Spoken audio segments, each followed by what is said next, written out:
Hey guys, it's JohnyTechReview. Today I have a review for you of just interesting little camera dash cam. So it comes in a usable box like this, and it's a cube box, but inside this is pretty much everything that you get. You can see here you have the little mounting mechanism. So yes, you can put that guy here on top, and then you can also add this little sticky pad down here to put it underneath, and then you can adjust the angle as needed.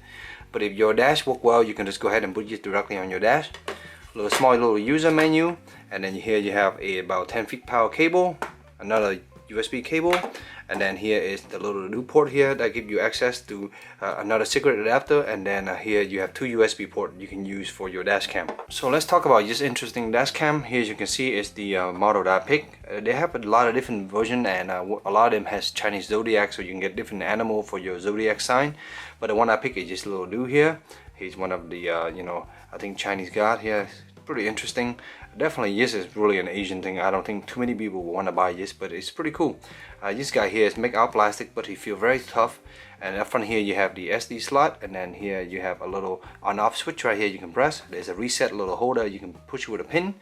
So here you can see pretty simple base, and rotate all the way around. You can see you have your power port right there. And then here's your camera. When you put this on your dash, not many people will notice that this is actually a dash cam without really staring at it. A lot of people will think it will just be a decorate item.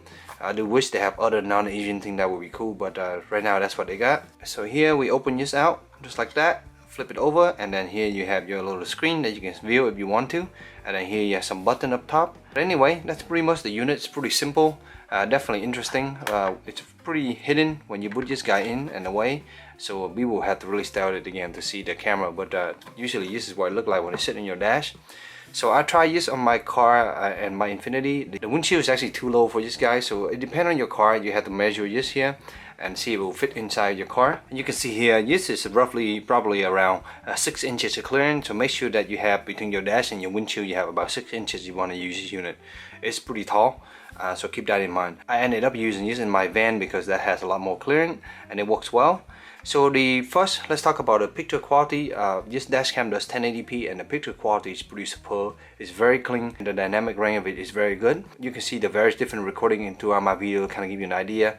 But in general, the picture quality, this guy is pretty good. As far as the sound quality, it also does a very good job of picking up the sound from the cabin. So from the recording, you can hear my radio, you can hear me talking, and of course you can hear the roll. Academic discipline, and every year again it could change. That's why it's so uncomfortable for families. And honestly, so the one problem I noticed is that it doesn't matter if you use this mount here or if you're just using it on straight in your dash. I think the base is pretty heavy here, and it does vibrate a little bit when it's driving around. So you can see from my footage, a lot of my video has a little bit of shakiness to it, which is slightly disappointing. I wish they have a better mounting mechanism than these little adhesive pad here, because these adhesive pad here doesn't really do a good job of absorbing the vibration. So that's one downside to this unit. I think everything else about this unit is pretty much perfect. I guess design you have to kind of like this unit, but other than that, it's just the picture quality is a little bit shaky, so it just depends on how you mount it. I'm sure someone can come up with some better mounting setup, but right now what we have here is pretty shaky, so you can see from my video footage. It has built-in battery, of course, and there's the screen, 1080p Full HD right there, and then we can switch between the different mode by pressing this button here. As you can see, picture mode, and then preview mode, and then back to video mode. Hold down the play button here to get to the setting screen.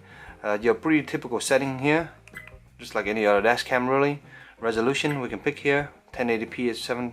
We got Full HD at 1080p. We can go all the way down to VGA, and then up and down using these two arrows: HDR, exposure, video recording, audio recording, motion sensor, daytime stamp, G sensor, and that's pretty much about it though.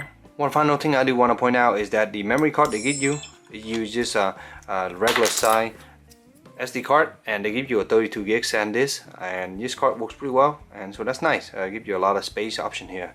So guys, I'll go ahead and put the link in the description to give you an idea, and also to show you the various different versions there. You can check out their website. Interesting little concept, but definitely very different. I think you really have to be Asian or into Asian culture to like these kind of statue here. That's pretty much conclude my quick review. I hope it helped you in your budget decision. If you have any questions, let me know in the comment below. And as always, stay tuned for future review. Thank you.